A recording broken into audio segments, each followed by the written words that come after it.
neighbors. How you doing? It is Friday. Yay. Yes, the second day of August. Good morning to you. Thank you so much for joining us on the Power Breakfast Show on Power 102 Digital. It is indeed, of course, full cast ending -1. Yeah, for the guys that do not buy shampoo and conditioner. Yeah, they don't. They have no hair. Of course, it will be Wendell Stephen and Richard Ragubara saying we got Ruben. We got Shane in the mix. Of course, my name is Steve Khan. Quickly, let's take a look what's happening with weather. I should have opened up the weather app before, but I didn't.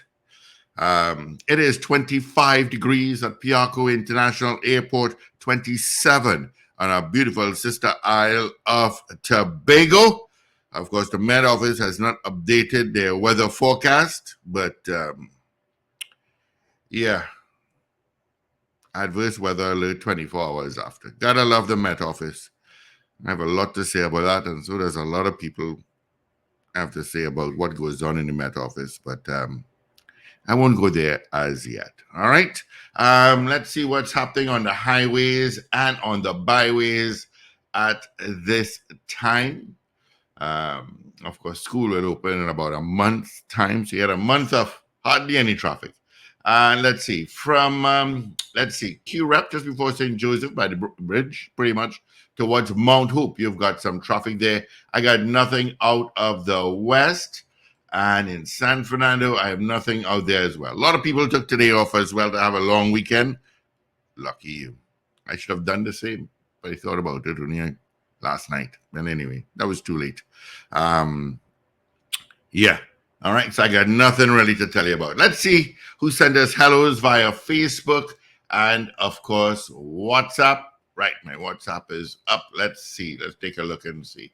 Let's go off the top. Anthony Tinto in Ontario, Canada. Good morning to you. Wendy and James. Beefy Smith in a beautiful sister isle of Tobago.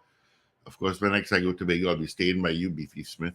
Wayne Bennett out in Covington, Georgia.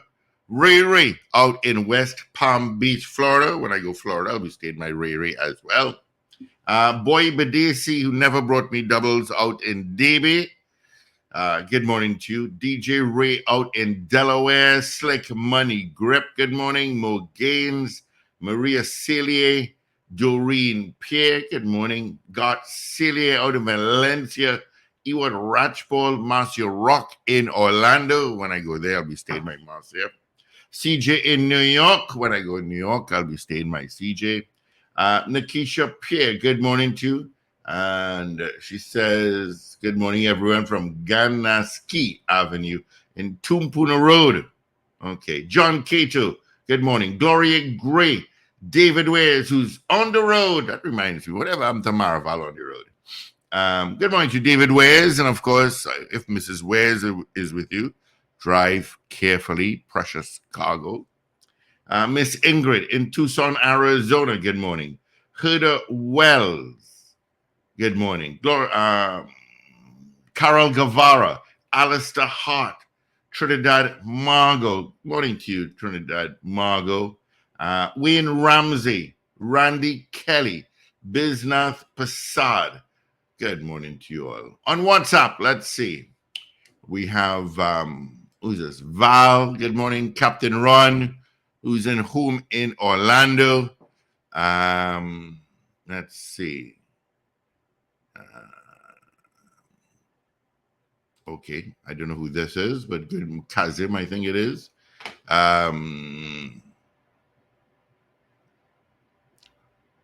Let's see. Rabbit. That was yesterday, Oliver. Yeah. All right. That's who sent us WhatsApp. You too can send us a WhatsApp message at 318-1021. All right. You can do that as well. Let's see if Wendell is online at this time.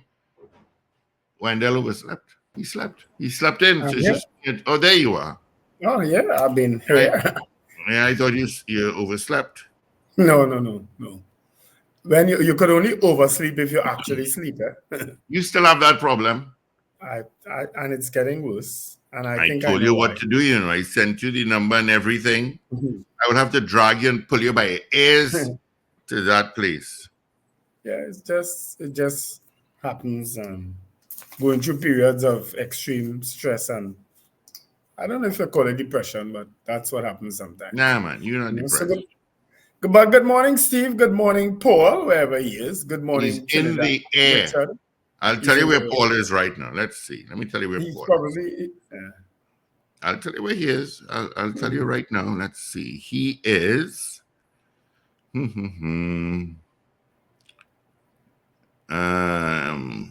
That's some serious cloud cover there, boy. Wow. Hmm. I Anyway, can't. whilst you We find just passed Puerto Rico.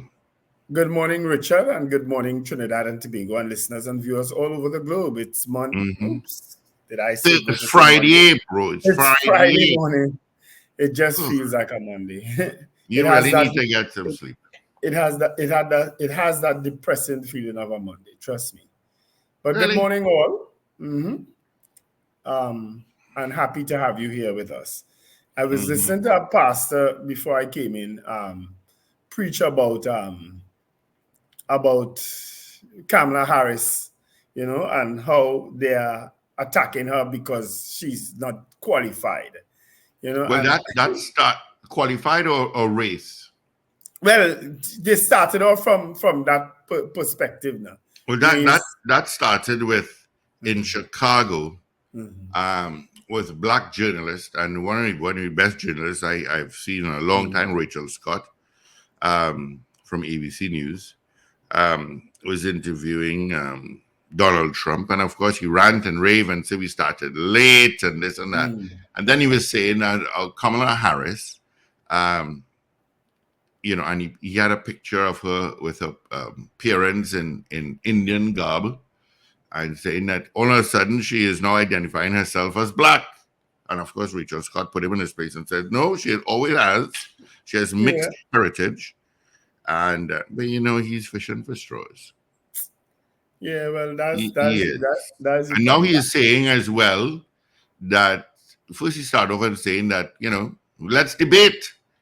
And now he's taking two steps back from that. No, that lady is very articulate. Kamala So Harris is very articulate and very bright. So I don't know how he could debate with her.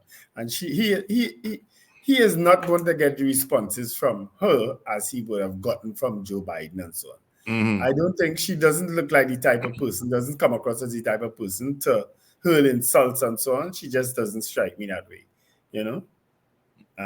So but we'll wait and see. America is really in a well, they're no longer in a pickle because I think Kamala Harris should make an excellent president. I mean, America, some people think that regardless of whoever gets to that high office, that they all Mhm. follow the same dictate, But we'll see.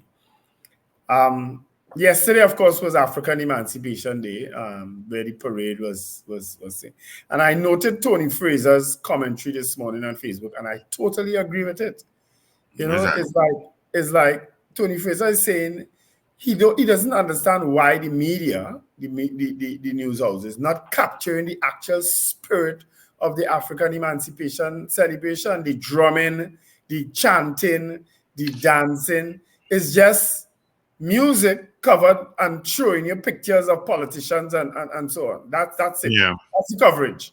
You Um, know? I saw somebody else said the same thing, Mhm. regarding that. Yeah. No vibe. Again, the vibe of the African drumming and the real feeling of that African Emancipation Day. It's just music, Hmm. with and pictures, coverage of politicians dressed in the way because they hardly even cover any other people. You understand? Hmm. So, and I totally agree with Tony Fraser. Good morning, Tony. Morning, Um, Tony. Long time no see. mm, And it's just. Mm. the Wednesday evening, I understand a young man, a contractor, was killed. I don't know if you saw that. Cool. Yeah, out. I think it's by the Piccadilly. No. Can't remember right now. Anyway, some guys came up to the contractor and said, "Oops, taxes. You had to pay taxes." And he said no, and they shot him. I read about that. And they shot him. Yes, he was Taxes in this contracted to do work. country, in Trinidad, is huge, you know. Yeah. It's He was contracted huge. to do work with the African Emancipation Village or something. So, Yeah, to assemble whatever they have to assemble.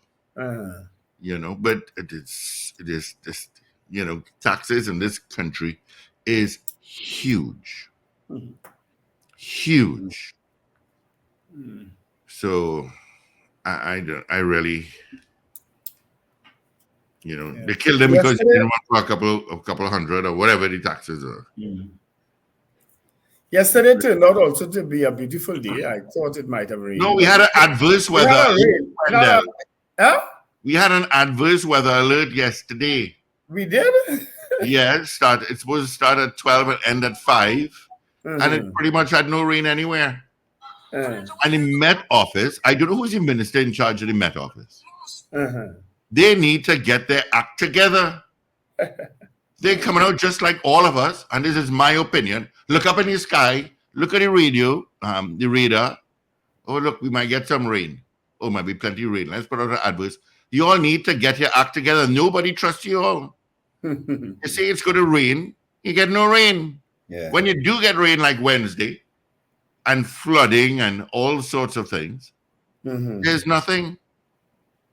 Okay. You know, 30% of rain and Mhm. this and that. Come out and tell us, one, what area is really going to get the rain. You go northern and western areas, Yeah. and you do southern area. Trinidad's too small. Hmm. Tell us, you're going to get some rain from Valencia to Carenage to Caroni to wherever. But in my eye, Hmm. they just, I don't think they're professional enough. Yeah. They need to get it right. I don't know that they ever will, Steve Khan. I don't know that they ever will. My phone is giving me a better weather forecast than the Met Office. So I'll watch my phone. Let me say good morning to Rena Buru Jennings. She said last night there was a flambeau parade from the Queen's Park Savannah to All Stars Panyard with truck-borne drumming and dancing in the streets. I heard about something happening at All Stars Panyard, but I was otherwise engaged. But I really wanted to go, because Ainsley told me he was going to All Stars Panyard. That Ainsley Rambo, that is. But I didn't know exactly what was taking place. So apparently there was something happening there. And good morning to Listra Park, who's listening all the way in Naples. Listra Park, you really getting around these days. You're traveling Europe, girl. Very nice, very nice. She's in Italy. She was in Amsterdam the other day. Really? I told her about the red light district. She said, yes, so I heard about it. Oh, yeah. I'll ask my daughter to carry. Good. I'm sure she ended up going. But good morning, Listra, and good morning to your dear friend Shami. Shami out in Louis. Wednesday evening, I was just watching my flight radar, and I saw a nice G750. That plane is like 80 million for it. Came in from Brazil, touched down here, probably came in for a little more fuel, and flew directly afterwards to Greece. So God, I don't need to pack no bags. So can I carry them with you? I love Greek food. I do. There are no Greek restaurants in Trinidad, but I love Greek food. And good morning, Riri from West Palm Beach in Florida. Good morning. And to all you wonderful people who lift my spirit sometimes when I'm really feeling down, a special good morning to you all. You know who you are. You know all who you are. Gloria Charles Pantin, Deborah Grace Samova, so many of you who lift my spirits on a morning, special good morning. And I know the men might get jealous if I don't call them, but Ray if I start calling, I go forget somebody and somebody else can message me. Ray sponsored trip. We could actually do the show from your living room, right? We have equipment here that we could just go. Once you have internet, we could hook up to your Wi-Fi and we could broadcast from your living room while we have breakfast and coffee. Just letting you know. Antonio, but what I was referring to this morning, though, is a video actually from a pastor in support of Kamala Harris. But yes, there are videos. There are videos and so on circulating with AI attempting to defame Kamala Harris. You know, but they're not going to succeed. That lady has gone so far ahead of Donald Trump, and anything that comes up close to her, she has tremendous support. I think this might be the. I don't even know that Barack Obama would have gotten that kind of quick support in such She a quick raised time. 200 million in 1 weekend. Yeah. She is going to put a licking on Donald Trump that I think he knows it's coming. You know, that 70 million votes he got last time against Joe Biden, I'm sure that's going to be whittled down. I'm sure. I'll be very disappointed if it's not. You know, but anything is possible in America. You know, Amerikka. KKKE, sorry. I missed out a K. Yeah. What else is happening in the news? Today, well, we have started the month of August, people, just in case you don't know. We're in the 8th month of the year. Yeah, but already. But wait, Paul's birthday is coming up soon, isn't it? Paul is August, not so? I don't. Yes, that's probably why he went out. I think his birthday must be this weekend. Isn't he the same day with Barack Obama? So Barack Obama is the 4th or 5th, 4th, I think, of August. I think Paul is somewhere around there. Really? Yeah. But today's Paul's birthday? Oh, Rich. His birthday is in August. I'm not sure if it's today, though. Oh, okay. Today. Okay. Yeah. That's what you're saying. Good morning, guys, and good morning to our listeners and viewers wherever you are. Morning, Richie Rich. I don't know how to check for his birthday. It just go on his profile? I know doing that. Yeah. Are you all thinking today is his birthday for some reason? I'm not sure. No, it won't be today because I would have seen it come up as today. But his birthday is somewhere soon. Oh, okay. Barack Obama, I think, is August 4th, if I'm not mistaken. Let me just check that quick. Whilst Richard tells us about his African emancipation. I'm not seeing it here at all. How did you spend it? I spent the entire day in a rehearsal. Oh, did you? Yep. When are you bringing Mary to dance? We started from 10 a.m. yesterday morning, and we must have finished about almost getting to 6. I don't know yet. I really don't know. So it was a full day, basically, of just rehearsals. That's for the new play, the Lotto Madness. Lotto Madness. Yeah. Lotto is 5.8 for tomorrow's draw. Well, in the play, it's a $30 million lotto. Ooh. And all of the confusion over who won it. Okay. So it's a $30 million ticket. I win $30 million, you all won't know. Yeah. And the premise is somebody tells a wife that her husband won the lotto. But the husband says nothing to her. So she's not sure if the person is lying or if the husband is being duplicitous. You know. Does a husband normally lie? Well, to her, no. Well, okay, there you go. So to her, no, the husband is, so she doesn't want to believe the person. But it starts to bring in suspicious into the family unit. And even though, of course, you know, well, I don't want to tell you the plot, but basically that's where it starts in a sense. And she's like, well, did he not? And of course, he may or may not be oblivious to what she's talking about. That's this weekend, right, Rich? No, it starts next 9th. weekend, the 10th and 11th. Oh, I didn't change my calendar. To do it. It's Saturday the 10th of August and Sunday the 11th of August. Saturday at 8:30 p.m., Sunday at 6:30 p.m. Of course, tickets are $250 and $300. And of course, it will be at Sapa. We premiere it at Sapa in San Fernando. So you're Southerners, you're getting it first.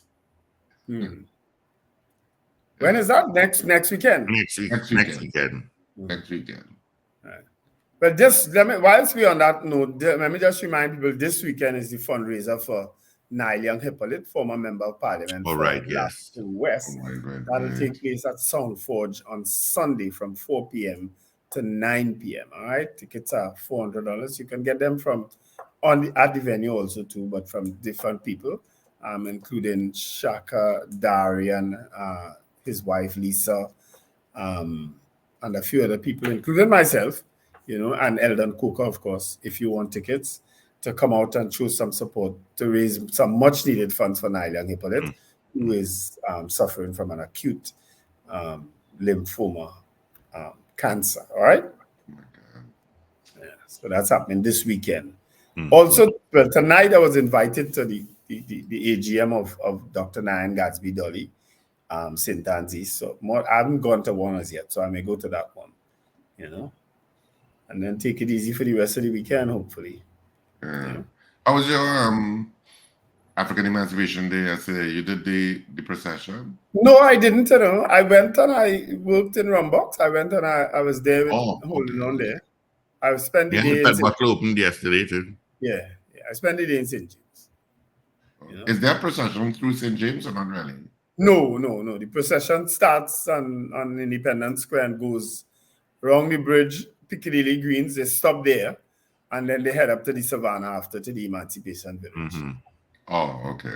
Yeah, so it goes along Independence Square, up around the bridge, and then up to the Queen's Park Savannah. That's the Emancipation Village was pretty busy last night when I passed. I would have passed around 6, 6-ish, coming from Erasal.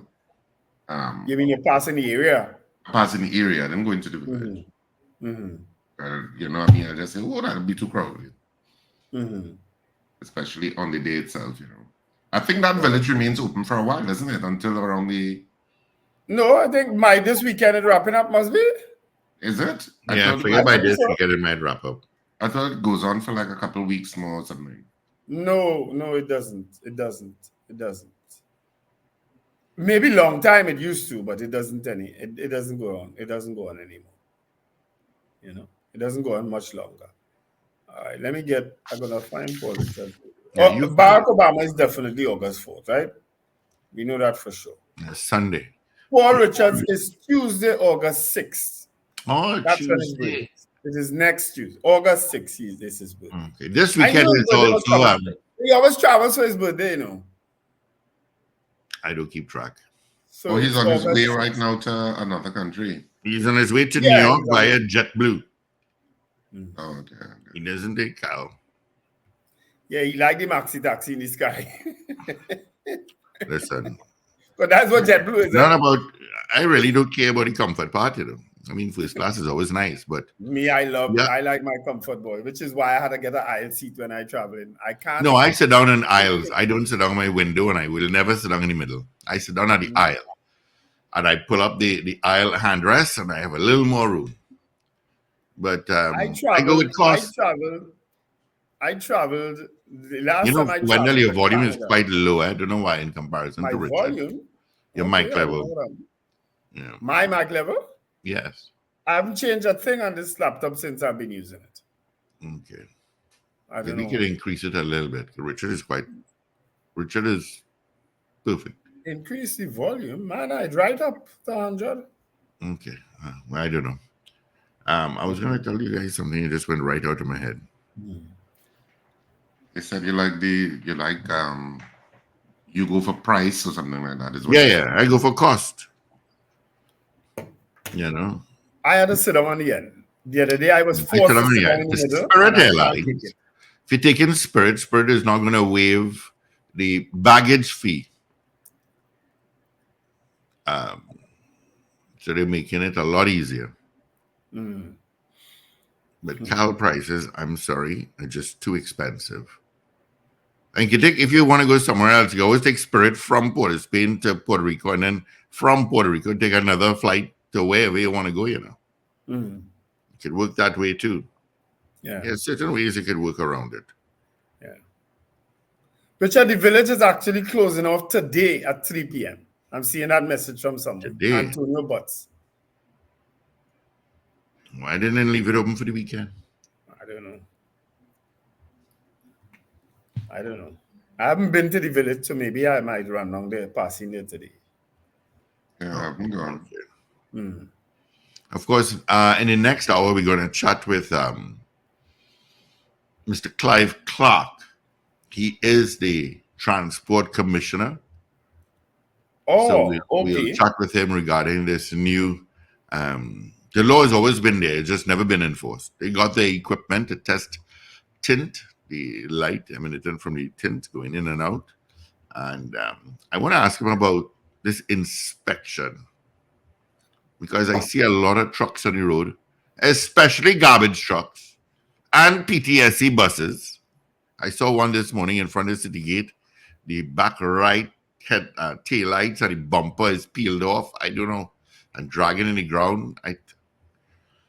Why are they? Well, that had to be something that just happened. But nobody jumps in a truck with a bumper hanging, dragging on the That's ground. a bus. It's a bus. A bus. I don't Nobody know. would jump in It a was bus parked like up that. on the left on South Key, right by the Yeah, it had to be an accident. Maybe something that just happened. Well, I don't know. Yeah, I probably, really don't know. Probably. I think PTSD is would be pretty vigilant about some things like that. Yeah. Well, nobody in PTSC worked yesterday because public transport does not work on a public holiday. True. So I don't know. If we had the monorail, the monorail, it would rapid rail. Rapid rail. Rapid rail. That rapid rail could work 24/0. Yeah, without a driver on computer run. Some of them can, yes. 24/0. Imagine taking a rapid rail first from Port of Spain. Your first stop is by Mova. Second stop San Juan. After San Juan, you're going to stop by Mount Hope, then Curep, and then Tunapoon, and you go up. You know how fast you reach Arima? Yeah. Yeah, but it would have had non-stops, I'm sure, to Arima. Yeah. But well, they'd have to build more than one track in whichever direction. So, but I don't know what they would have done, but it certainly was a missed opportunity. That I can see. Yeah. I don't know. I will never forget my first post after from 2010 to 2015 was the People's Partnership. The very first post I made on Facebook after the elections of 2015, I said, time to move on with the rapid rail and rapid jail. I will never forget that. That was my post. Rapid rail and rapid jail. Neither have come to pass, sadly. Well, neither have come to pass. I shouldn't even say sadly now. No rapid rail and definitely no rapid jail. How could you? Anyway. Let's open up the lines and take a few quotes. I need 2 minutes before we open the lines. Mm-hmm.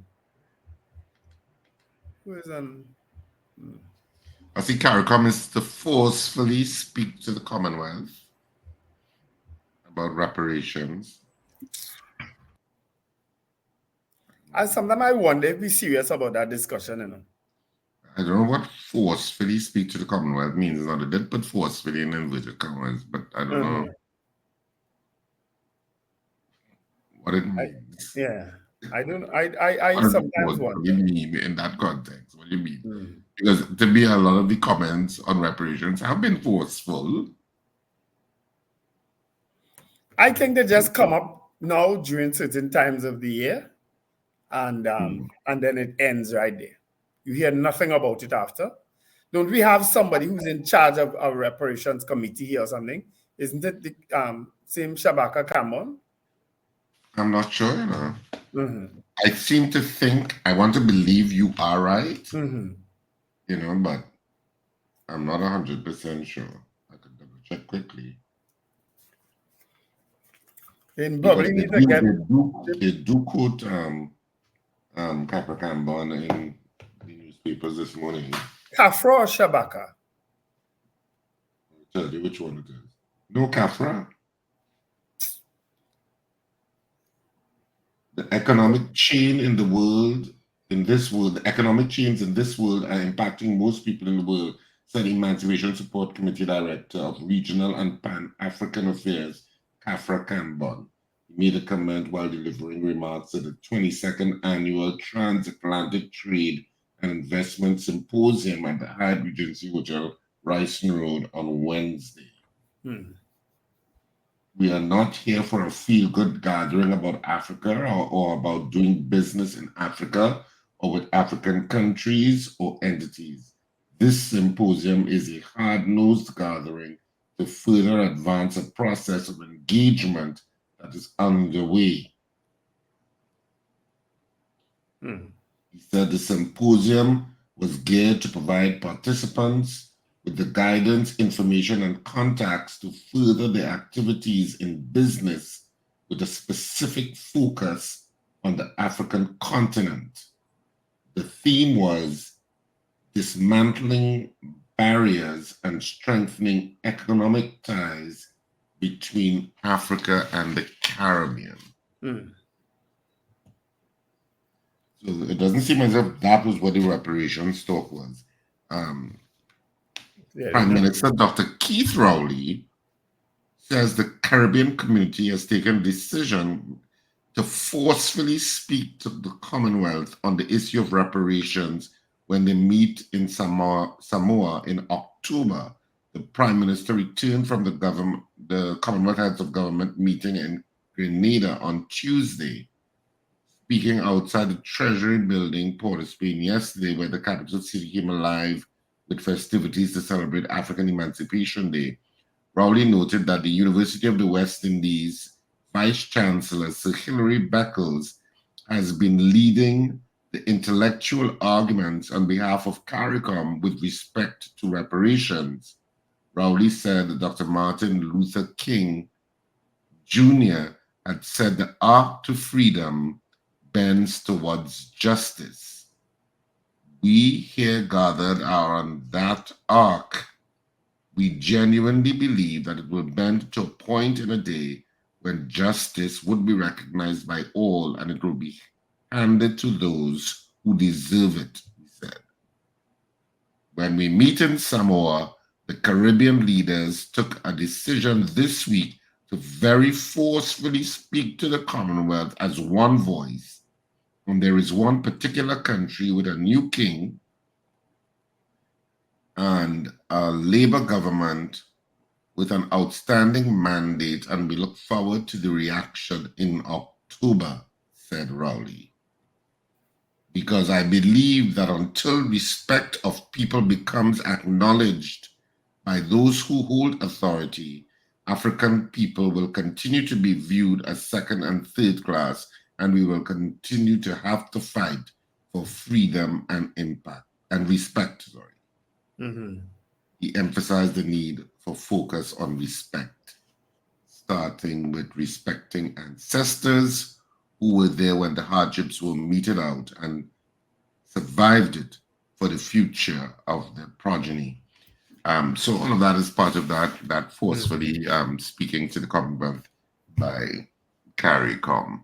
Yeah. But Candace Pascal is saying, so Hilary Beckles is the Vice Chancellor of the University of the West Indies and Chairman of the Caribbean Community, that's CARICOM Reparations Committee. Okay. So Hilary Beckles. I don't know who is it from the Trinidad perspective. I think it's Shabaka Kamba, but I stand corrected. But let's see where that goes, because the conference is in Samoa from October 21st to 25th. So we'll follow up on that. But actually, there is an article underneath that article that says Sir Hilary wants fresh approach to TNT's crime problem. And that's coming from Sir Hilary Beckles. Right? There is an article on it. We'll see how that goes in Samoa and how the UK receives it. Yeah. But that answers a question I was asking yesterday too. Who was the gentleman standing up next to the Prime Minister, and it was in fact Sir Hilary Beckles. That Oh, answers that okay. question. All right. All right. So Well, let's gentlemen, open let's the line. move up the lines. 222-8255. North Americans, 866-525-1099. You can WhatsApp as well, the 318-1021. Good morning, Sankofa. Val is saying is 6. Oh, morning, Dan Raj. Good morning, caller. Caller, good morning. Not there. All right, let's move on. Good morning. Morning, Morning. Steve and Brendan and Richard. Good morning. Morning, Good dear. morning. Good morning. Melody. Happy. Miss Dabity, thank you for the sweet bread. It finished. Knowing you, it would finish before It time. finished. I'm all sweetened up with that sweet bread. Yes, That thing was thank you. delicious. Thank you very much. Thank you very so much. I really appreciate it.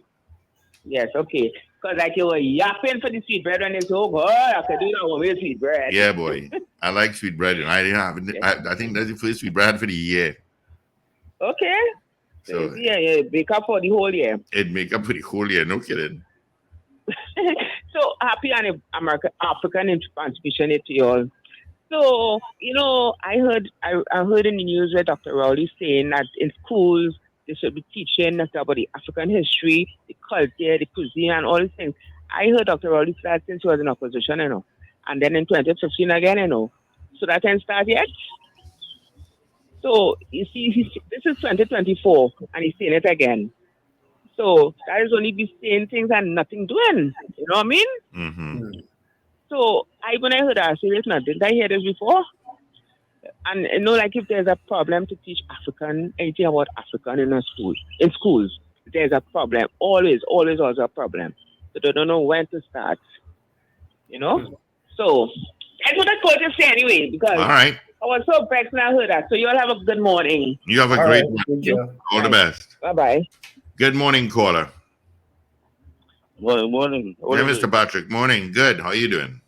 Well, everybody. Paul Richard is good morning. Bishop was that. The contractor that shooting told me, right? I can remember some years back when I was trying to open my own contractor firm.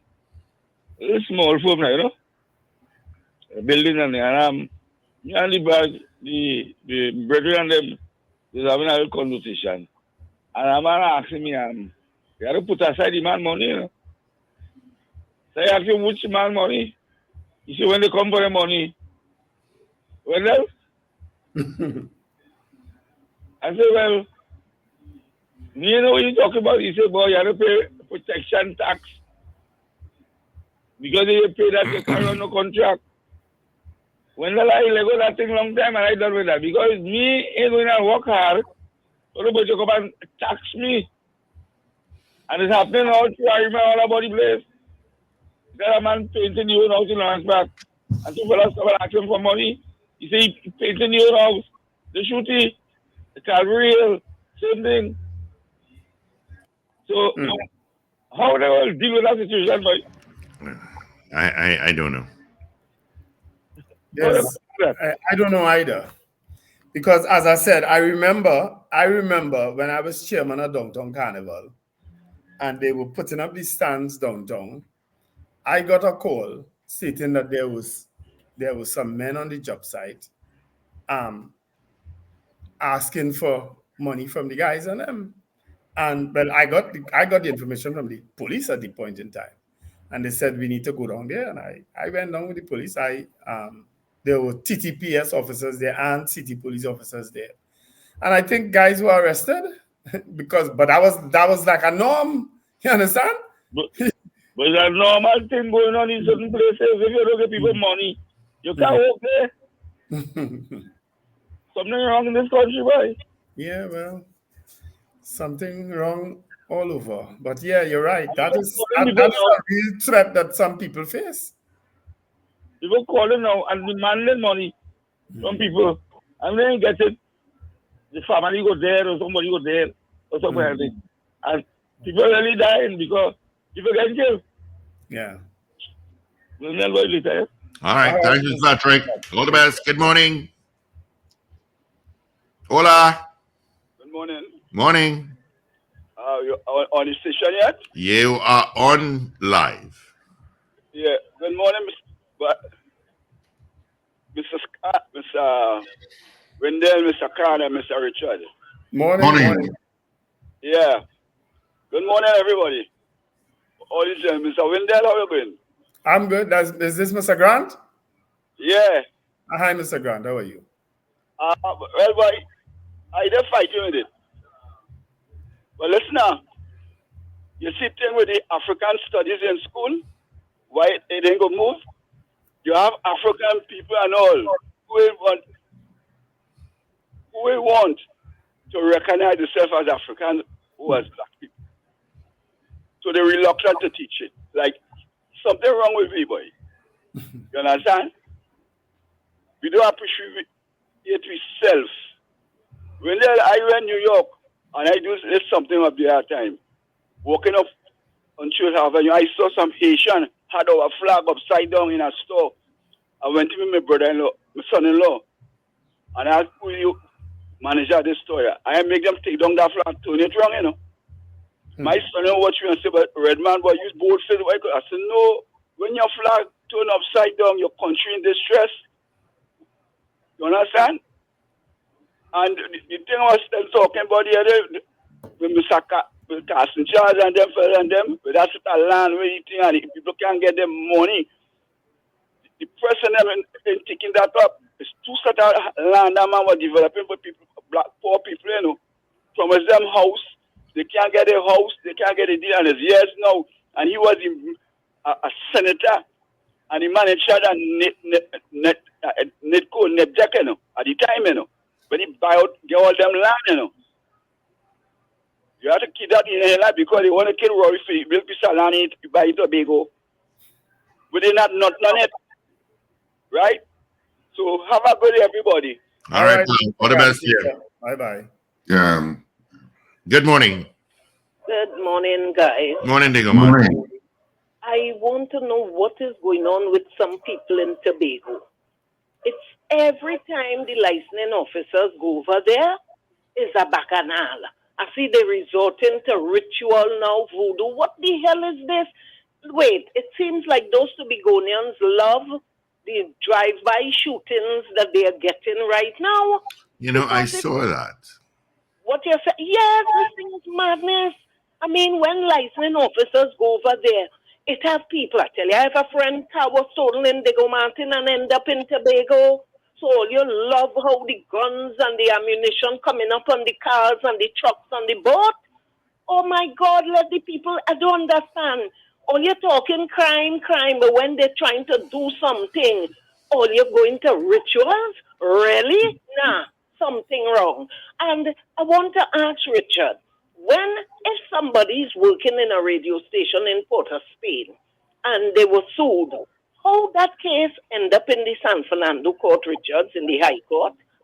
I don't know, like your case could end up anywhere because something happened in a radio station was sued on Tragreach Road, but I haven't seen the matter took place down in San Fernando Court.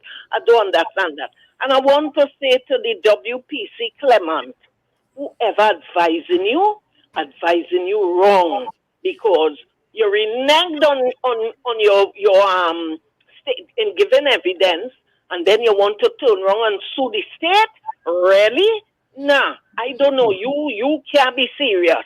Thank God, Judge Mohammed threw out your lawsuit. What you said, Steve? Oh, I didn't say anything. No. Oh, thank God it was thrown out because she has to be crazy. You reneged on your agreement and you want the state to help you now to migrate? Really? She should have, I mean, as a police officer, she should have known about the case with Dole Chady, and when Levi Morris turned state witness, he kept his end of the bargain and he get all his family and him gone out the country, place unknown. That is how you do when you make a bargain. You make a plea bargain. You don't make a plea bargain and then renege and become a hostile witness. No, WPC Clement. No. Check who giving you advice. All right. Have a blessed week. Richard, I want to ask you as Mr. You have to run the headlines, gentlemen, so quickly. Yeah. As Ms. Diego Martin, because we have the Transport Commissioner coming on after 7.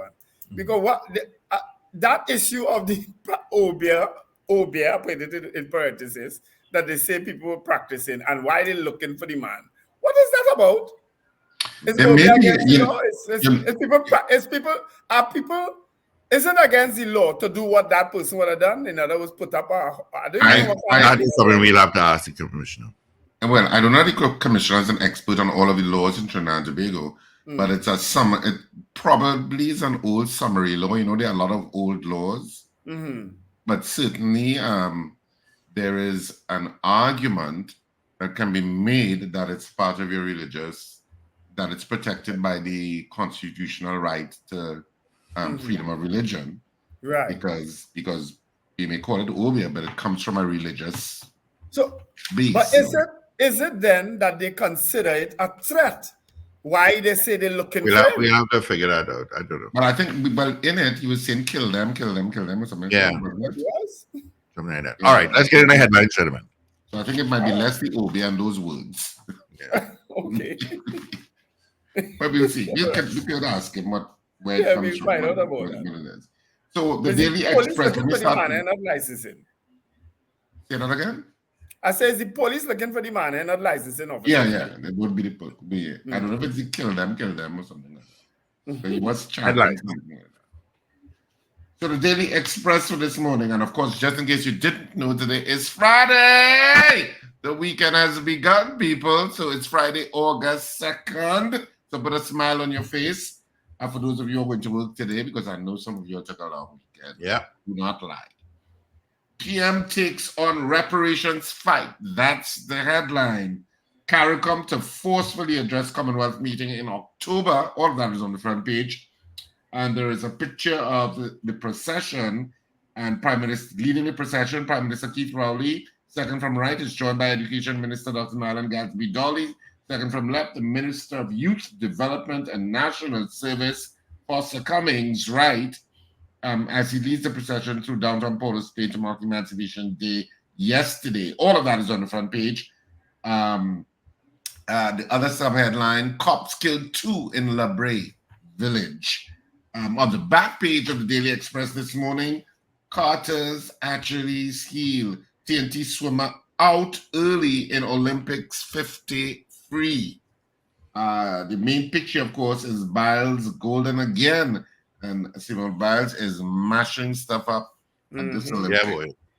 And that short person could jump so what is happening today? Well, Misha Lee Ahi is in the women's 100 meters first round, and Leah Bertrand is also the women's 100 meter first round, and that will have taken place at 5:50 a.m. So there should be some result. Yeah, which somebody should have been following it on our stream, so they could put up what the result was in that. I can only trust David Wears with that information. With Leah Bertrand and Michelle Lee Ahi, if you can let us know and when they can announce it so send it now while we doing newspaper. Right. That's good. Newsday, front page.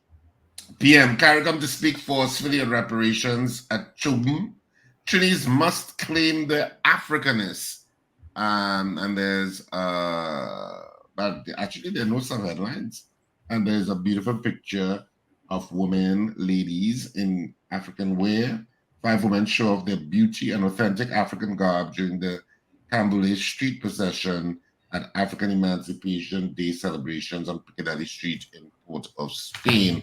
And on the back page of the the Newsday, on the heels, TTFA's axing of Eve, Edwards wants all hands on deck. I was very sad to see Angus Eve being sacked. Yeah.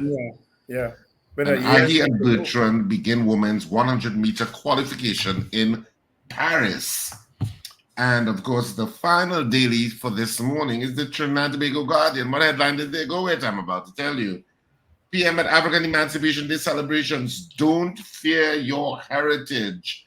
That's the main story. And the main picture is again of the African Emancipation Day procession. And cops killed 2 in garden camp. And on the back page of the Daily Guardian to this, the Trinidad and Tobago Guardian, Carter bows out of the Olympics. So sorry to hear that Dylan Carter. Here's a picture of basketball between Germany and Japan at the Summer Olympics. And that's it for our 3 dailies this morning. All right, let's get the results the way we asked you on Wednesday. Do you think criminal charges will come out of the TTPS investigation into the Paria tragedy? That was our poll on Wednesday. Results are in. 85% said no. All right. There So you go. Michelle Leah plays fourth and she is out, and Leah Bertrand plays third and she is in. Okay. Right? Wonderful. In their hits. So Bertrand in, Leah out. All right. Let's get into this morning's poll, gentlemen. Do we have a poll? I have a poll. Yeah, what's the poll? Now it's regarding the Met services. Oh, we could ask, seeing that we have the transport commissioner coming up next, and Tobagonians are claiming that the stop searches and so on roadblocks in Tobago is tantamount to harassment. Maybe we could ask a question along those lines. Who's going to type it? Ruben's going to type it. So our poll this morning. Mm-hmm. All right. Do you think the Tobagonians are being harassed by licensing officers? Yes or no? Do you agree that they are being harassed by licensing officers while carrying out their duties? Yeah. All right. 222-8255. Toll free North Americans 866-525-1099. On WhatsApp at 318-1021. All right. Yeah. Do you think Tobagonians are being harassed by licensing officers while carrying out their duties? Do you agree with the sentiment that Tobagonians are being harassed by licensing officers? Oh, that's better. Yes. Yeah. Why are you the lawyer? All right. I got Hanif Daniel saying yes. Slick Money Grip says no. Let's see. I have Captain Ron out in Orlando saying no. I did Slick Money Grip. Let's see. Good morning. Good morning. Good morning, gentlemen. Morning. What the hell them feel? Special? Hell no. All right. Thank you. Richard P. Knight says no. Evans David, yes. CJ, where will we stay when we go to New York, says no. All right. Beauty Culture. Okay. Beauty Culture, please vote. No explanation. We just want yes or no. Just like Arena Voodoo Dellings is saying no. So do you agree with the sentiment that Tobagonians are being harassed by the licensing officers in the execution of their duties? That's it. That's our poll this morning. Yep. Of course, there is Cascade a lot of St. Anne says no. Mr. Seawing says yes. You missed out a few, Steve. Asian Malik says yes. I didn't read on WhatsApp. Oh, okay. Yeah. Kurt Edwards says no. Lenny James says no. Let's see. Going to our message board now. Should be nice. CJ Ishalton Malik says yes. John Cato says no. Una Antoine says yes. Mrs. R says no. Julia S. Batiste says no. Cheryl. That's too long to read. Thank you, CJ. Rena Jennings also said no. Yeah. I did that already. DL says yes. Drago Garcia says yes. Cheryl Henry says no. Beauty Culture says hell no. Gloria Gray says no. Vianney Warwood says no. Michael Robinson out in Japan says no. Carol Guevara says no.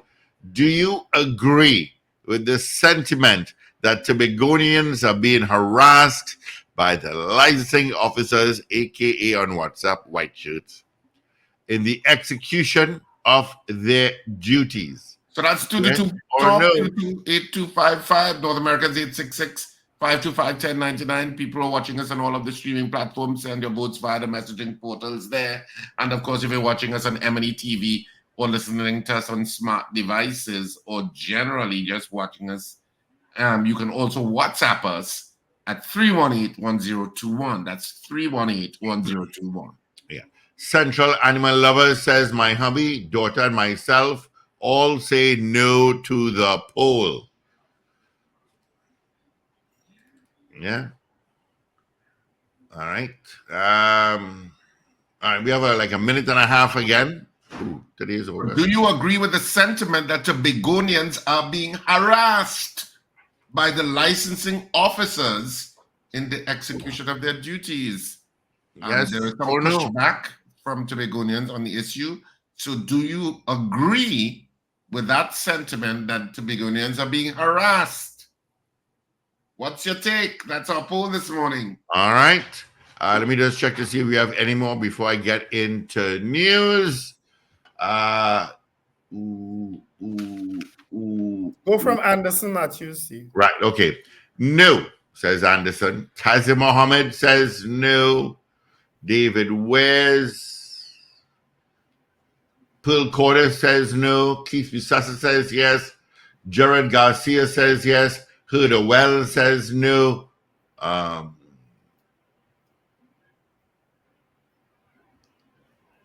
Okay. All right. That's it. All right. Let's get into our major news right now. Evie is in wearing a whole bottle of perfume. This is your news bulletin from Power 102 Digital. The population is urged by Prime Minister Dr. Keith Rowley to continue the fight for freedom and respect. NP responds to allegations of questionable issues from OWTU. Jamaican dancehall artist Vibes Cartel drops Guyana from future travel plans as the state-run NCN puts a ban on vulgar songs. And Americans freed in Russia prisoner swap reunite with families. Details in a moment.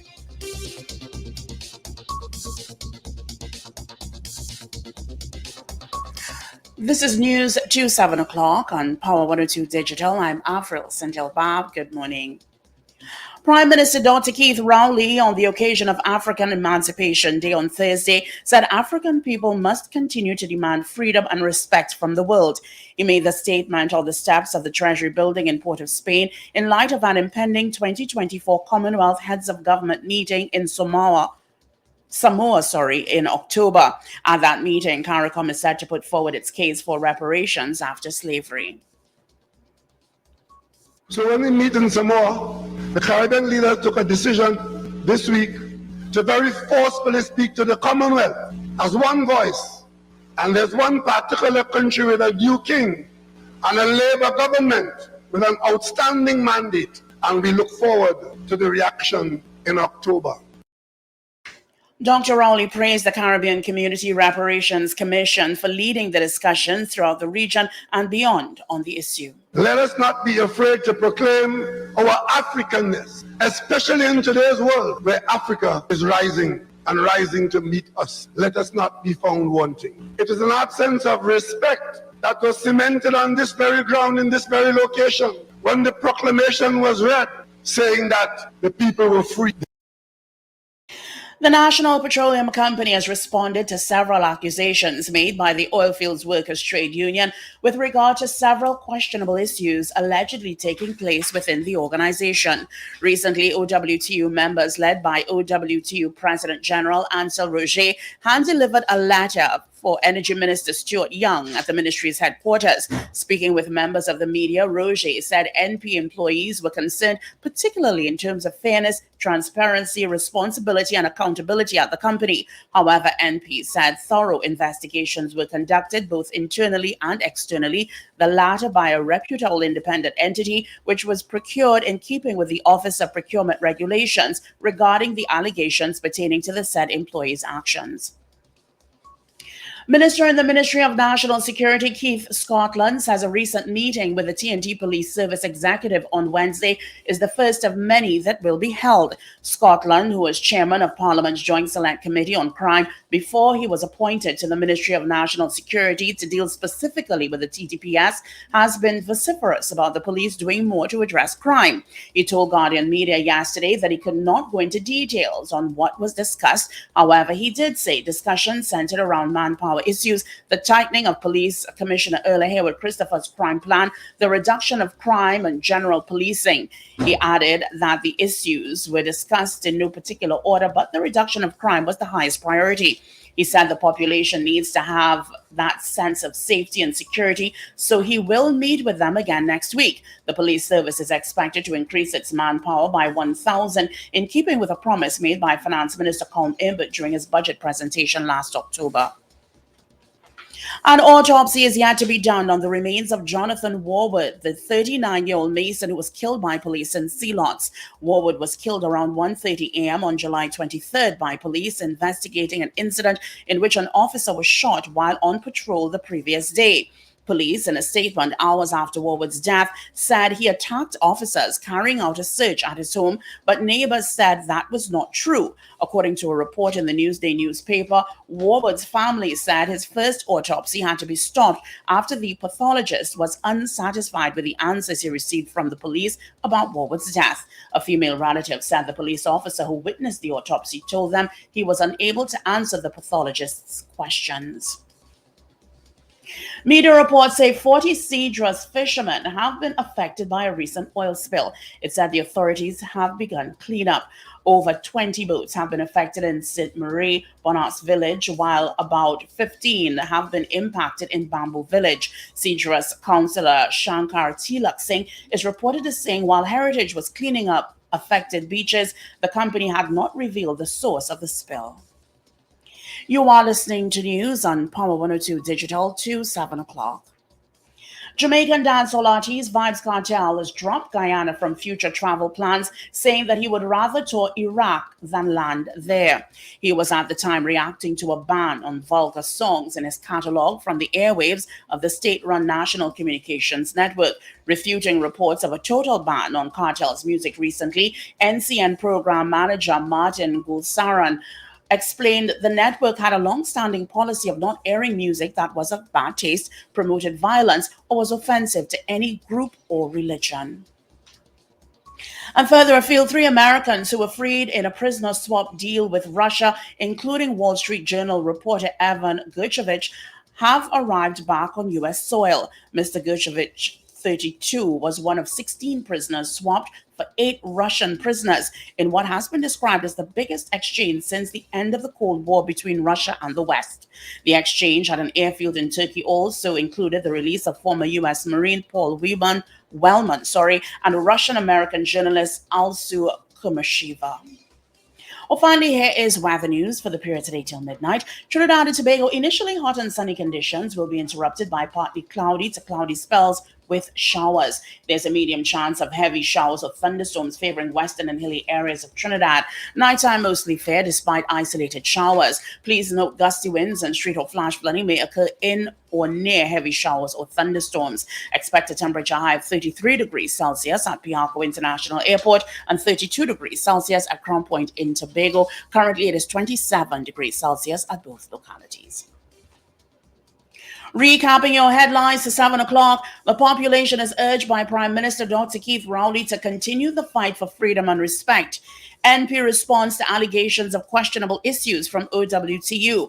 Jamaican dancehall artist Vybz Kartel drops Guyana from future travel plans as the state-run NCN puts a ban on vulgar songs. And Americans freed in Russia prison swap reunite with families. I'm Avril Sindhill-Bob. That was news to 7 o'clock on Power 102 Digital. Look out for more news in detail at 12 noon today and an update at 8 o'clock this morning. For more details, log on to power102fm.com. Up to date and credible. Power 102 Digital. All right. Thank you so much, Avril, for our major news. You could join her again. Come at 8 o'clock this morning for our news brief. All right. Let's see. Let's take a look at what's happening traffic-wise. There is an accident in San Fernando by Sapero Road. Well, on Sapero Road. But apart from that, no issues. Taking the Solo up north. Rivulet Road is clear. A little bit by Chase Village. East-West corridor. You've got East-West corridor. It was there and it just went off. Don't know why. All right. So let's see. By Santa Rosa, got a little volume from Trin City to UE and getting into Port of Spade. I have an accident somewhere. Let's see where it is. On the Eastern Main Road. And it is right just east of Mokoya Road or El Dorado Road. All right. So it's just east of there. All right. Nothing out to the west to tell you about. Nothing. Lady Young Road, nothing. A lot of people took today off, I guess. All right. Let's see how many more votes we've got here. Let's see. We got David Ware saying nope. Evelyn Campbell says yes. Okay.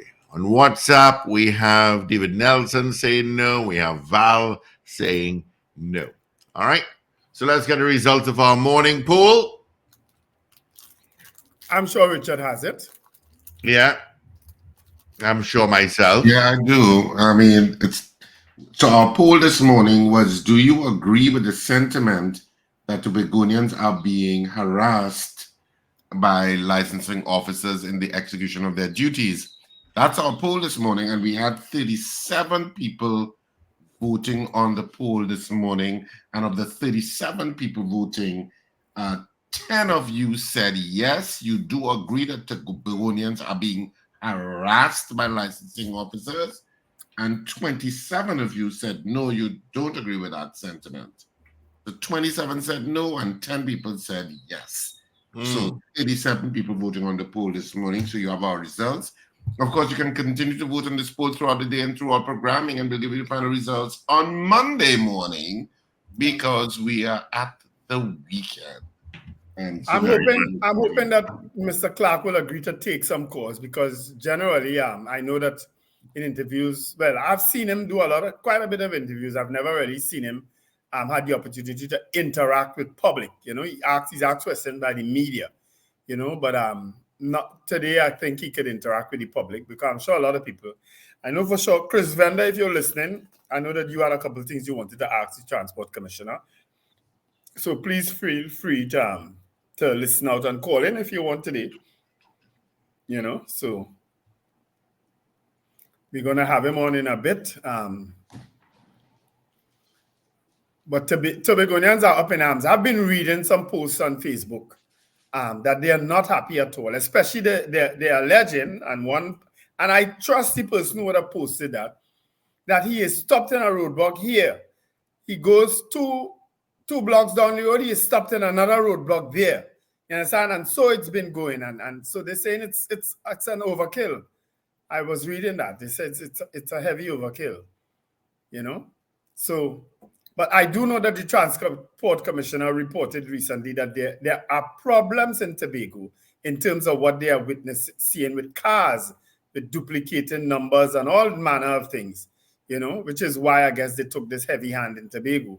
But if what I read about the poster who said, well, if there's a roadblock here and 2 blocks down the road there's another roadblock and you're stopping the same bunch of people, how is that productive? Because you're just really keeping back people during their course of business. That would aggravate me too. It would, yes. That would aggravate me. Yeah. All right. Well, gentlemen, I do have the Commissioner of Transport, Mr. Clive Clark, online. Good morning to you, Commissioner. Oh, he's doing it by phone. Hi, good morning, Wendell. Yeah, morning. Of course, it's Wendell and Richard together with myself on this morning. So welcome. Good morning, Richard, and good morning to your listening audience. Thank you. And good viewing. Morning, Commissioner. Is it true, Commissioner, is it true that you and your officers are now walking in your doors backwards? We have no need to do so. Let me say this. Like that.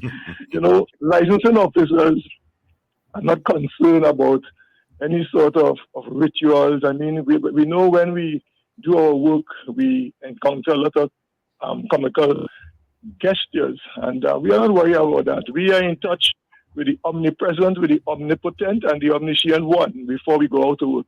Who is that, Conrad? That's the Almighty. I could ask if it's Johansson and on, but you said call me. All right. But now that we've gotten that out of the way, so there's no concern over this ritual things with licensing officers in Tobago. Oh, no, definitely. We are not phased. All right.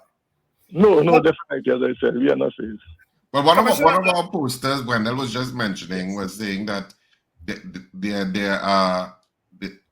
they're encountering roadblocks at one point, and then 2 blocks down the road, there's another roadblock doing the same thing to the same cars that they've just gone through the first roadblock. Is that actually happening, that they are positioned badly so that it's aggravating people? Let me just say this, right? I do not like to get too much into strategies and operational strategies when it comes to field work. However, I mean, if you think about it, one need to be mindful. I can tell you what do we observe. Many times when we are on the road conducting exercises, we have seen, and let me just say, licensing office at all times, we seek to work in conjunction with the TTPS. And I say not just licensing officers. We have found situations where persons sometimes make all attempts to evade that opportunity we have to check out that person's documents, etc. And many times they try to do so by either exiting through different points, etc. Let me say, these are the people who we find sometimes with some of the most serious offenses, driving without a permit, driving with a permit being disqualified, driving with a permit being expired. And I want us to keep in mind, when these individuals get an accident, it puts other persons at major risk, getting financial support from insurance agencies, etc. And finally, on that point, I want to point out, though, the officers are trained and skillful enough that on a particular exercise, once someone presents, hey, I would have been ticketed for this, and I'm taking steps to remedy it, and definitely you will not get a second ticket for that in that operation. That's the protocol we operate by. Well, the protesters, the people who are protesting, not protesting based on tickets, they're protesting based on the frequency of some of the roadblocks. And these are people who are, for all intent and purposes, law-abiding citizens who just want to get from point A to point B. And they think it's an overkill, at least. So how do you respond to the people? I understand your explanation about finding the perpetrators and the people who are flouting the laws. But what about the people who are not? Well, I will say, many of us sometimes have to do certain things to protect our homes, to protect our environment. And we are abiding law keepers. And we say, probably why I have to invest in so many cameras and so forth for my facilities. And I am a law-abiding person. One of the things, though, we are not in a position to identify at the point in time whether individual A or individual B is seeking to maintain that which is right. What in our exercise, I'm saying that the volume of offenses are cause for concern. And as Inspector Kirk said in Tobago on a recent talk program, it's a fact that when we are conducting these exercises, persons will be discomfort and at some point in time, but it is absolutely necessary because, again, my responsibility is relevant to the Motor Vehicle and Road Traffic Act and its safety. The police arm in this operation has to do with other criminal activities, and I really can't speak for much of those. Well, I think I would have heard you, Mr. Clark, in another interview, another place, talk about what you are discovering in Tobago. So I would imagine that your exercises in Tobago, and the reason why in Tobago is because of some sort of intelligence-driven information, why you would have gone over there en masse to conduct these exercises. You care to share some of that with us? Yeah, let me share this, right?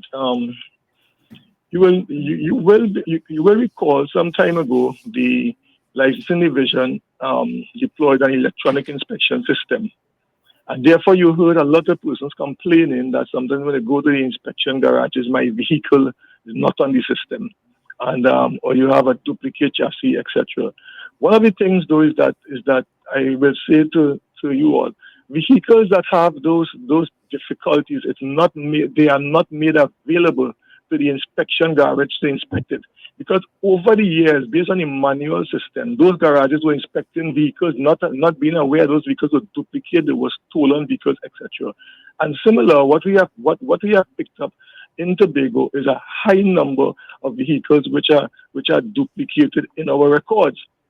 We have also when we discover that those vehicles are sometimes registered twice.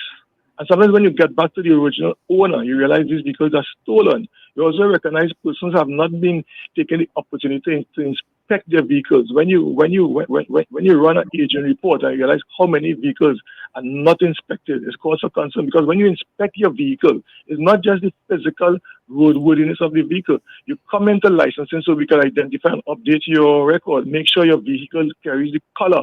Your chassis number is accurate. When in law enforcement officers looking for a blue vehicle and the system saying it's white, all these things are problematic. So based on data, based on intelligence, based on the number of offences we see and showing up within the U-turn system, we have the view that similar activities were taking place within the environment. Well, let me ask this follow-up question then. Based on the exercises that you have been conducting in Tobago, how many vehicles like that, if you could give us the data of how many vehicles like that you would have discovered and that you had to pull off the road? Yeah, we have taken the position that at the end of the exercise, the police, because again, we were invited by the TTPS on this exercise, we will submit the documentation and they will provide the report relevant to the exercise. Okay, so vehicles were actually pulled out and confiscated? Yes, we had to cancel one or two registration. We had to caution persons. We had to advise persons to come into licensing and rectify those situations. Because I would imagine in large measure those people may not have been aware. Pardon me. Yesterday? Yeah. Mm-hmm. Sorry, Mr. Clark. I was saying, in large measure, is it that some of these people were not even aware that they might have been driving a car with a duplicated license? Oh yes, that's a fact. A matter of fact, it bothers me when you look at what is taking place. There are persons driving around with vehicles that are stolen vehicles and not aware of it. Vehicles have been stolen, and when you come into licensing, and you discover that vehicle carries a duplicate chassis. And let me tell you something. A couple of years ago, when we digitized the record for licensing, I gave the instruction to digitize every single record that one can locate and put it on the system. And why because we know at some point in time when we enforce the law, these vehicles will come to licensing. And by doing so, we also discover, sadly, I must say, these vehicles have re-registered into licensing with fraudulent documents, and in some cases by unscrupulous staff. And therefore, Mr. Clark, I can bear testimony to that because I was a victim of that same thing back then, in earlier days, and it happened in licensing office. My vehicle was stolen from me. And it was the registration changed in licensing office. That's right. Mr. Clark, if let's say I buy a car from Richard, I want to ask this before I go into tint. I buy a car, but we did not transfer it as yet. And all of a sudden, I need to inspect the vehicle, so therefore I need a certified copy. But I cannot find Richard anywhere. What do I do? I'm glad you asked that question. What the law say? The law say basically that the registered owner must cause the vehicle to be inspected. What we interpret that to be in terms of practice, either the registered owner must carry the vehicle for inspection, or the registered owner must so authorize that person to carry that vehicle to take that vehicle to be inspected. And we encourage in the garages to look for some sort of authentication. So that in itself, along with insurance companies who work along with us, has been forcing persons to conduct inspection. We have many circumstances where persons cannot find the registered owner for some reason. And however, at the same time, we are saying we want to encourage inspection. So therefore, what we advise and the garages to do, as well as our staff, we ask them to provide at least an affidavit protecting us at licensing. In the context that you do have this challenge, and as a result of that, you hereby make an affidavit that I am the person in possession of the vehicle for quite a while. Now we have another situation. You have now where that very individual is now having major problems to transfer that vehicle, because for some reason that person failed to comply with the act some time ago, either the owner or the buyer. And persons use this opportunity to evade paying transfer tax. So a buyer vehicle that don't come into licensing, and then you come some years after and you come and say you can't find the owner. The intent was to evade the tax. But nevertheless, you do have these situations where persons cannot find, some genuine situations, cannot find the owner. The law allows the commissioner under Section 19(4) of the Motor Vehicle and Road Traffic Act to transfer a vehicle once the commissioner is actually satisfied that the person has been in possession of the vehicle relevant to a particular section we refer to as B and C, which states only in the event that person cannot come to licensing. That doesn't give me the authority to do that for the case of death.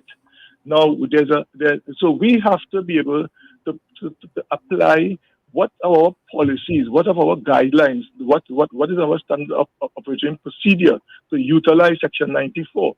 I cannot just simply wake up and say, okay, because this person explained to me the situation, I transfer the vehicle. That owner could come and reappear somewhere. So we take steps by advising the people. We issue them a letter and tell them what you need to do in order to at least present your case to the Transport and Commissioner. One, we ask them to put something in the public domain. You cover that expense. Put something in the public domain, the newspaper, etc., asking for this individual.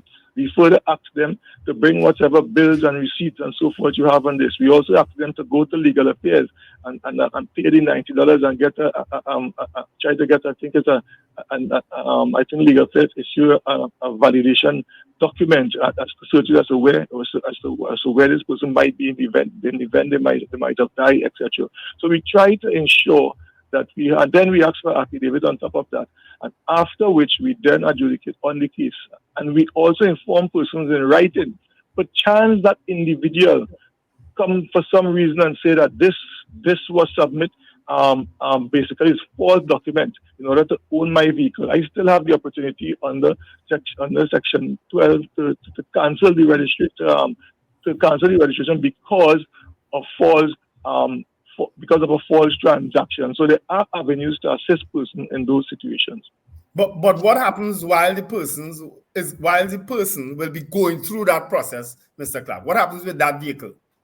Well, let me just say, the person, remember that person had a vehicle for many years and have not done so, right? So the fact of the matter, though, I am saying in the context, though, the person have the opportunity to get that vehicle to be inspected. That's the issue, because I would have identified what is required for inspection. So that's an easy one. What happens when that person have that vehicle?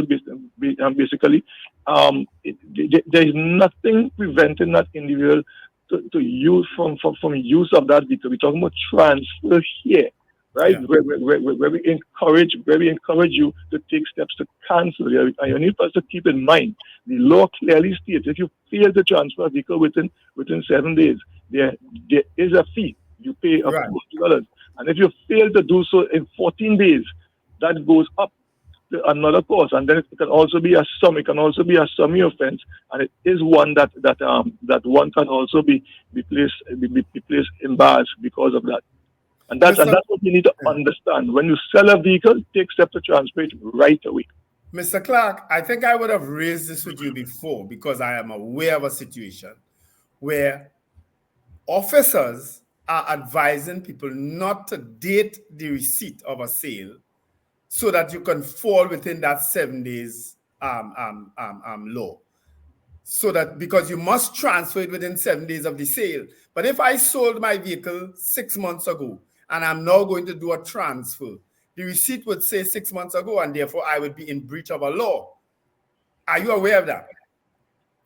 I am not aware of that. And let me just say this, one of the things though is that we do have policies and written guidelines on what is required. And I tell you this, I always tell the public, anytime for a corrupt activity to take place, it means two persons would have agreed on that, especially with what we do. And therefore we have to basically cast blame on both sides. I also normally take the opportunity to inform the public. We have TTPS who work very close with us, who have come into licensing office and stand by and carry out surveillance with persons who want to submit false utility bill and so on. I always advise the public, anytime you are asked to pay a bribe, someone comes to you and say, pay me a bribe and I will pass your driving test. Simply carry that information to the TTPS, and I also encourage you to bring that to me. We have a way we're going to work because to work with you to bring that person down. I'm not encouraging that type of practice within licensing. Someone on either side could cooperate. I also encourage my staff of the same thing. If someone offer you a bribe, the public service civil regulations state clearly that in a situation like that, that person ought to report it to the supervisor, and the supervisor to bring it to the PS, and then we take steps to get the police involved. I am willing to cooperate with police to have money's mark and these things to bring these people down. It's time we stop this foolishness. But Commissioner, the issue of transference of vehicles and selling of vehicles, Trinidad and Tobago is a very bureaucratic society. And there is a reluctance sometimes of citizens to interface with bureaucracy, hence the problems that we are talking about this morning, which have existed for years and years and years because of the systems. So, yes, as the leader of an institution, are you giving any mind to how can we make the transaction more customer friendly so that the citizen does not have to go through all of this? For example, since you have now made the entire inspection process electronic, can we have inspection centers or identified inspection centers? You can decide the top 20 in your mind, be centers where transference of vehicles can take place in terms of sales and give them a little bit more latitude to interface with the licensing system. So you make it more customer friendly that people don't have to trek to Carney or to Ryson Road or wherever else people go to stand up in a line and sit down and say, oh God, I wonder if I have the right people. The cashier closed or the cashier still open? They got on lunch or I don't wait till 1 o'clock? These are all things that citizens interface with. So as a leader of the institution, how much of the modernization and thinking out of the box to make the process simpler for citizens, that you can say, hey, the licensing division just won the Public Service Excellence Awards. Commissioner? Yeah, with you. Let me just pick up two key areas of your question here. One is accessibility, one is utilization of technology, and one has to do with customer service. Let me just talk about customer service first, because all intertwined in order to provide that service to be an exemplar. The issue with customer service, we continue to encourage our staff in terms of and provide training when necessary relevant to customer service. But I'll tell you something, at the end of the day, that staff has a responsibility to adhere to what is considered the norm and acceptable in terms of customer service. And therefore we advise persons, we do have a challenge by some staff being disgruntled, how to treat with that. I also recognize when I came to licensing, one of the issues I would have picked up at licensing is that transfer of vehicles. Matter of fact, that service was only provided at the Caroni Licensing Office, at the Rising Road Office, and as well as the, I think, San Fernando. We have now decentralized that you can now transfer a vehicle at all licensing office with exception of Princestown, because we are considering relocation of Princestown very soon. So firstly, we have decentralized it partially and make it available now to different licensing sites. We also are working on a system, and I want to say I, as commissioner, have been disappointed that system has not yet come on stream, because we will have covered almost everything, 95% for that to come in place, whereby a person could commence their process for transfers via online. I know the minister would have given the ICT the instructions to finish that by a certain time in a particular meeting. So I'm convinced within a couple of months we should have that transfer system online, and that is one, I tell you, just part of the process, because it is where we will have the ability to check your documents and so forth, have you pay, and then when you come to licensing, you did one of the sites we can soon verify.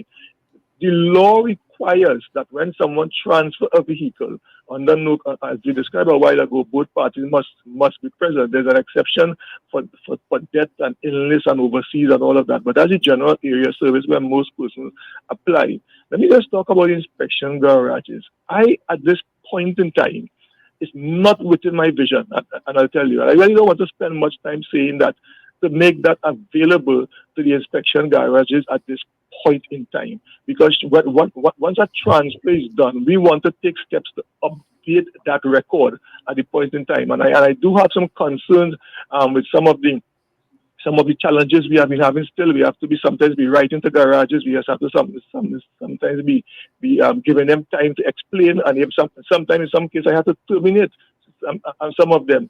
So it is something we will look at. We will not rule out, but I'm letting you know that's not within my scope immediately to decentralize that service, the inspection garages. Well, I mean, ideally, you should be able to do the entire process online. And I suppose if the state ever gets to the electronic identity numbers, which we are supposed to all have, I think, I remember hearing that a couple of years ago, then it means that that electronic identification number should be proof that this is X person and this is Y person, and we are doing a transaction. And that entire transaction, the ideal should be the transaction should be able to be done online without having to go to a brick and mortar building.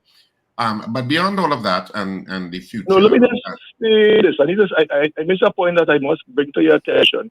On conducting a transfer, that vehicle must be inspected. We must see that vehicle. And I'll tell you something again. You do not want persons buying what you call cat and bag. There are a lot of persons moving around with tampered chassis, and sometimes the average person cannot see such. We have protected many people at licensing from purchasing vehicles that have been interfered with. You don't want to spend $70,000-$80,000 on a vehicle and then realize we have to cancel the registration. So wouldn't the RFID plates that are supposed to be coming since about 5 years ago, wouldn't they be in themselves a verified existence that this car is properly audited in terms of chassis number, etc.? Isn't that what the RFID plates are supposed to do? No, it's not audited when it comes to plate, because you're looking at data. You have to look at the physical asset for interference. The chassis number is imprinted on the vehicle. It's on the vehicle. Something you have to touch and feel. It's not one in data. Just those things will help with validation. But to determine that this vehicle has not been tampered with, you have to get to that chassis. You must have a physical look at that. In other countries that have online processes, you're saying that all of them have a verification physical process where it has to go to some motor vehicle authority for verification because the process can't be done completely online. Is that what you're saying? Because I assume you all look at other systems in other countries. Yes, we have compared some of those, and we are saying though that we have seen some where the vehicle don't have to go. We have seen some where the vehicle more or less have to go into the authority. And what we have seen to other places, similar to what you identified a while ago, we have seen it has been decentralized to other entities, as you mentioned, or so. But generally speaking, our concern though is that there are two mix of model with that. But what we are seeing here, I am saying that at this point in time, my concern is to decentralize the process partially, but to incorporate the vehicle being inspected because of the problems we have been seeing. Probably later on, as we go along and we have that level of confidence, we might be able to now say, okay, let's do that. But then you know what? We may have to have more validation process by enforcement on the road and so forth to double check this vehicle, and then that will raise another issue. RFID license All right, we need plates soon on the horizon, or is that now on the bookshelf of non-implemented things in the country of Trinidad and Tobago? I think the last time I came on this program, I spoke about the RFID plate, and the fact is, though, that the minister would have made a comment on that.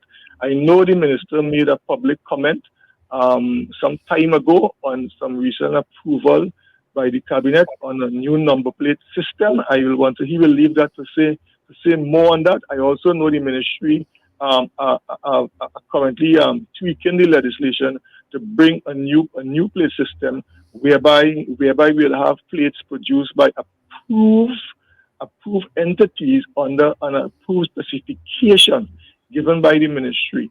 And I want to just say I will leave that for the minister to say more, because I don't think he has said much more to that on the public, because we are getting into policy relevant to those number plates. I can, however, tell you it is way up on the ministry's agenda, and I'm just saying this, you may just hear different terminology than RFID. Let me leave it there for now. That sounded like parking meters. Let's move into to our tint issue this morning. Yes. So let's move into that. So let us start, and if you could explain quickly the various levels of tint that your car should have legally. Okay, well, first again, I just want to point out, I hope it's clear, because to your listening audience, that at this point in time, enforcement agencies will not be issuing any ticket for tint, or we say fixed penalty notice, right? Because the ministry has taken the position to go on a media campaign in terms of educating persons as to the new legislation relevant to tint. Now, recently, laws would have been passed whereby transport officers or constables or traffic wardens could now issue you a ticket for tint with a handheld device. That's basically part of the change we bring into it, because this law existed since 2020, whereby it was a summary offense. However, we have removed that level of subjectivity from the enforcement process, whereby someone could look at a vehicle and say whether your tint is too dark or your tint is too light. We have challenges with that. If it is night, if it is the type of upholstery you have in your vehicle, that could be very subjective. So laws have passed allowing these enforcement officers to utilize a device, and the law has also stipulated what is the standard tint for a vehicle, and for the front windows of a vehicle, that's 35%. Front windows, I mean, that's on the driver's side and the passengers in front. The side windows. The rear, yes, that's 35%. The law refers to the rear windows, and that's to the back. That's 20%, and then you have the front windscreen. Right, the front windscreen, that basically gives you a leeway of 70%. The point I want to make here is that you can place tint on your vehicle according to this percentage. That is the law. Many people feel, for some reason, I am not allowed to put tint on my vehicle. These are the levels in which tint you can apply tint. I want you to keep in mind there are many reasons for tinting vehicles. One is for glare reduction, heat control, medical reasons, security, aesthetics, etc. So we recognize tint is necessary. So the issue, just to clarify, the issue of the back rear windscreen, so to speak, which will have sometimes manufacturer's tints. Is it that once licensing has approved a vehicle and the vehicle is on the road, those manufactured tints will be allowed, or do you have to do an additional process to get it approved? No, the law, and I'm very glad you raised that question. There are exemptions, and the law clearly states that things which are which have been manufactured with the vehicle, those are permissible. However, it requires the approval of the licensing authority. Now, what we will have to. I'm looking at two ways. What obviously for the licensing authority to approve what the licensing authority must be approached with that to get that exemption certificate. In other words, they must have an exemption certificate in their hands. I may be having some discussions with the car dealers to see if we could find an easier way to work around. At the same time, we have to be able to point out those are manufactured, because most time it appears to be a material that is absorbed into the glass itself. It's like the glass itself carries a particular darkness. Let me put it that just for listeners audience understand. It's not a overlay over the material, right? However, I do have plans to open discussion with Ministry of Trade to see if we could put some control there, because there are certain vehicles, persons, and there are certain forms of network one could utilize and basically have vehicles coming in with tint way under the necessary VLT. But we are saying this will be a nice option for persons who are already in that situation.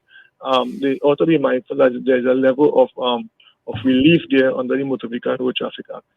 Mr. Clark. It comes back to the same thing that I was talking. Sorry, Wendell. It comes back to the same thing of are we building a more customer-centric society or not?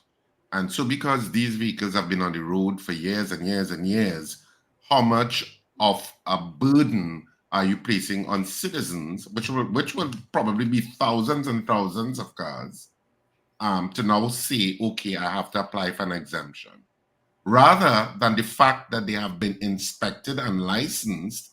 And this is where inspection centers can come in and say, yes, we can verify that this is in fact a manufacturer's tint, so it is inspected and allowed.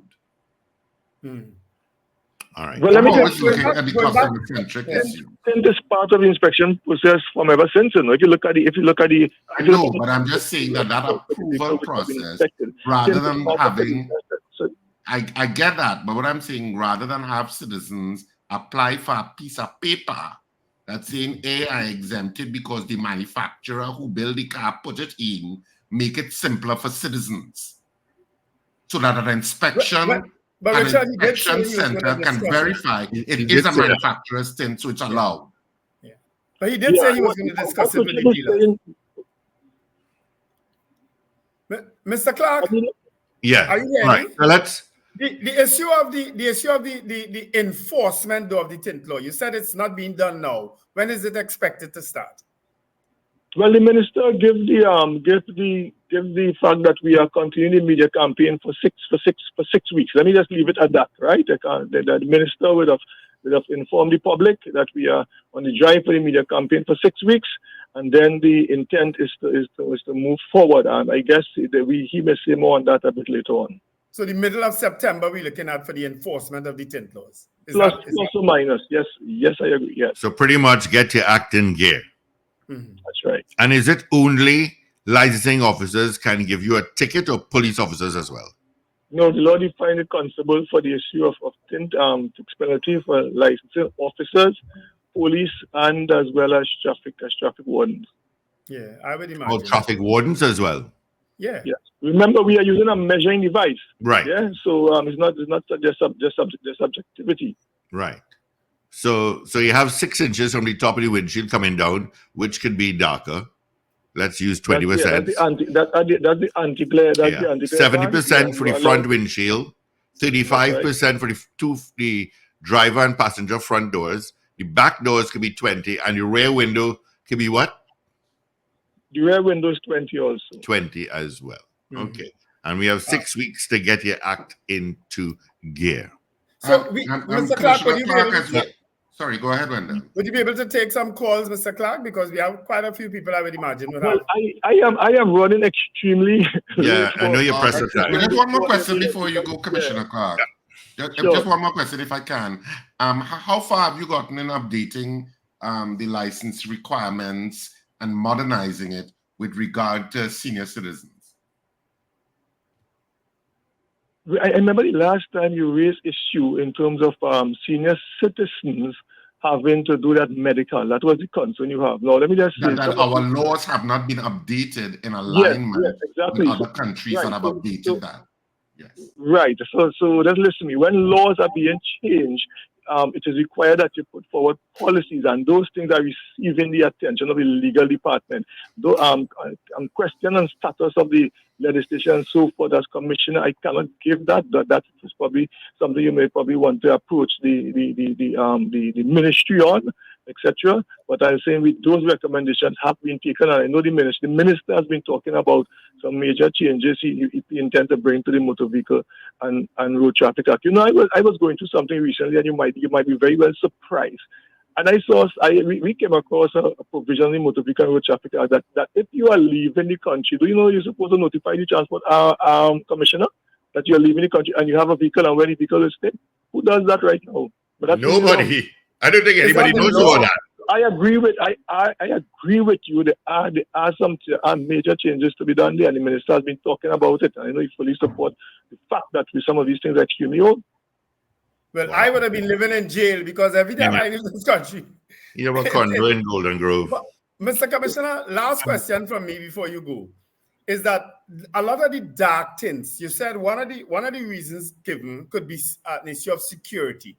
Now, I know that a lot of police vehicles, unmarked ones, have extremely dark tints, but they also have police officers with their private vehicles who also have extremely dark tint. Is that something, how are you treating with that? Is that something that they have to apply for going forward?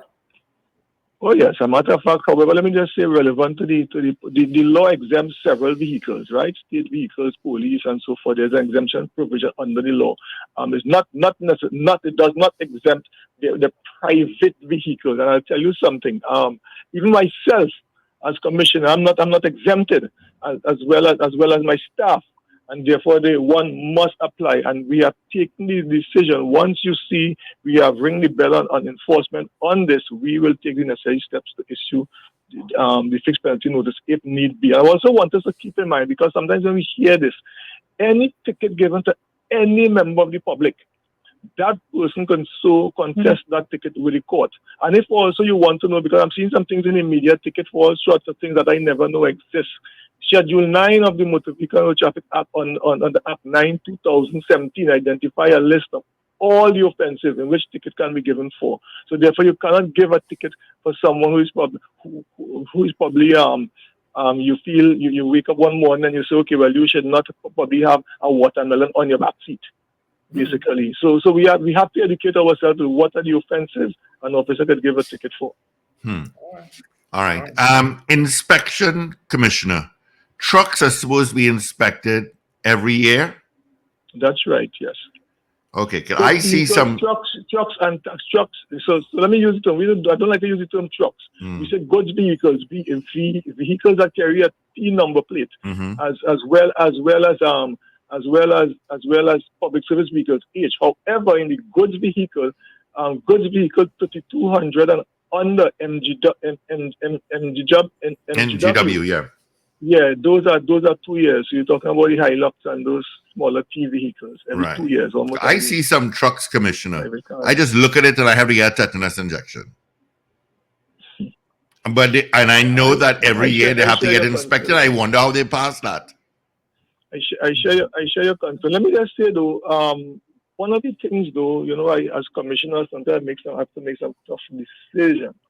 The law is absolutely clear, relevant to inspection in the event where an officer or an examiner inspect a vehicle and that vehicle ought not to have passed that inspection. I have sometimes internal issues with that, where sometimes staff gets involved, and the penalty is extremely high. I had to issue an internal circular, and I am keeping a very close eye as commissioner to see some of the issues that examiners may pass. We have had situations whereby we had to send officers to stake out by certain garages. I myself visited a garage in a private capacity once and recognized someone conducted an entire inspection. The vehicle never reached the ramp, and I had to intervene. Wow. And I'm saying though, where we find these people, we will treat with it. Did you revoke his license or? Of course. I don't want to get too much into the details. So once a garage does not inspect the vehicle properly, you will now revoke the inspection garage. Once we have evidence of such, right? Yeah, and we could pick that up. I mean, I recently I saw a vehicle inspected here in Tobago, and what I saw, I was definitely not pleased. A total contravention. The vehicle passed an inspection in wrong color, wrong chassis inconsistencies. The good thing now, we now have the evidence, the date, the time, the picture of exactly who would have done the inspection also. Right, because the sticker has a QR code, which now gives the licensing officers all the details. Yes, exactly. And including pictures. We do have access to the backend system that provides that. All right. Anything we missed, Commissioner, that you want to add? So in 6 weeks' time, for those that have black tints and want to take a chance, because I see some vehicles 12 o'clock in the hot sun, you can't see inside. They have 6 weeks to get their act together. I think you said it well, and that's my closing point. You can repeat it. As you leave, Commissioner, we did a poll on that issue, and I think people generally felt that the merit points should not be attached to an issue of tint. That you could have a fixed penalty ticket, but the merit point should not attach to something. The merit point should really be to the skill and of a driver and how they are driving. Yes. And the issue of the skill of the driver driving. But issues of vehicle should attach fixed penalty tickets and not the merit. And not the merit points. But that's for your consideration and the Minister of Works and all of the people for whom we are subject to as citizens. Yeah. And the charge is $2,000. Clark, right? It's always a pleasure speaking with you. Let me say this, though, seeing that you touch on the merit points. You would have known the minister recently. I asked not to attend that session, but the minister would have had a stakeholder group recently on discussion on the merit points, where persons, and the entire intent is to review some of the points, review some of the fees, etc. And I know I liaised with legal recently, and they are finally compiling the recommendation coming out of that. And the minister has said it also in public domain. They are reviewing some of the points. Who knows that may be part of that. And the law also allows the minister to so do. Right? So I just need to say that the ministry continues to look at the merit point system day by day. All right. Luan, to answer your question, any of their garages, Mr. Commissioner, you can go now and have your tint checked, right, to see if it qualifies, right? Yes. As a matter of fact, the garages have been encouraged to use the approved tint meters. They are our direct stakeholders from the ministry. So most definitely they could provide such. I have also observed several tint shops themselves do have the devices. So those are resources. But that brings me to my next question, because if the tint shops have let's say Richard wants to put 20% in his front, 20% in his front, the two front doors, shouldn't the shop also be charged? Say, hey, that's illegal. Do you have an exempt? No, well then I can't do it. Well, the law makes it clear. I mean, we didn't just get time to go through the entire law. The law says it's an offense to install and also to use, right? So those are things to people ought to be mindful of. Now, we need to keep in mind, tin shops do not only tin vehicles. So obviously, they will have tint of different grades and so forth for the other jobs. But the installation on the cars. You can't blame the tin shop for that. It's you. It's your vehicle. Yeah. Okay. Well, I was just saying installing something that's illegal onto a vehicle. They installing what you want. Well, suppose I want a siren in my car. I can't get a siren put on my car. It's illegal. Anyway, Commissioner Clark, thank you very much. Commissioner Clark, thank you for spending some time with us. You're most welcome. I can take your question, maybe on another show. Maybe in 6 or 7 weeks we'll have you back. Okay. Do have a good day, everyone. All the best to you. Thank you so much. Have a good weekend. Take care. Yeah. DL, you might be right. Maybe I don't think he wanted the calls today, but I think we covered a lot of what. But we will have asked him. Well, he actually extended his time. He told me he had a meeting to go to, which starts right now. So we had 20 minutes with him, but he graciously accepted and went on. All right, gentlemen. Yeah. Sorry. Folks, have a wonderful weekend. Be careful on the roads. Look out for the young ones, and remember to let go and let God. Lotto Madness is on next week, Saturday and Sunday at Sapa, and tickets are out at all of the outlets. You can get tickets right now at